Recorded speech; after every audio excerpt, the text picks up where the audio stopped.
Sous influence, interprété par Benoît Labannière. Été 2006.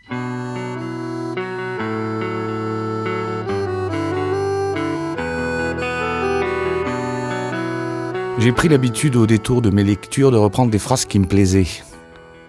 Je les notais dans un petit carnet que je conservais à l'abri dans mon cartable en bandoulière qui ne me quittait jamais. Si quelqu'un avait la curiosité d'y jeter un coup d'œil, il trouverait l'ensemble certainement sans intérêt.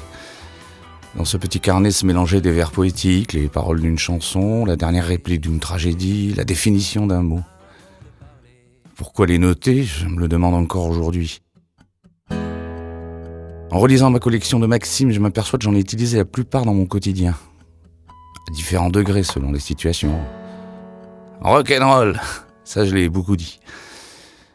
Pourtant, ça ne vient pas de moi. C'est une réplique que dit sans arrêt Sean Bateman dans Les lois de l'attraction de Bret Easton Ellis. Eh bien, ce rock'n'roll, je l'ai servi à toutes les sauces pendant des années, à la place de oui, d'accord, ça marche. Comme cette phrase de Beaumarchais, classique certes mais efficace. Je me presse de rire de tout, de peur d'être obligé d'en pleurer. Combien de fois ai-je pu la sortir de ma bouche, cette phrase ?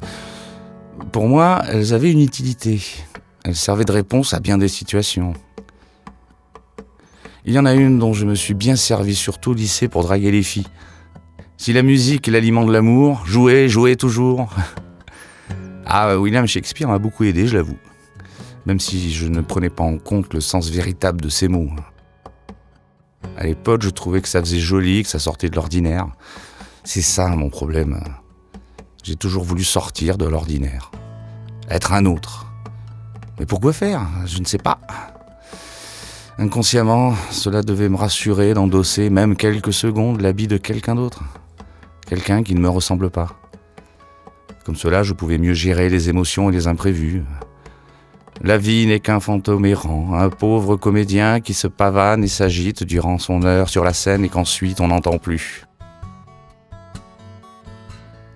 Est-ce que Shakespeare a raison en écrivant cette phrase dans Macbeth ? Sommes-nous tous des comédiens dans nos vies ? Faisons-nous tous semblant ?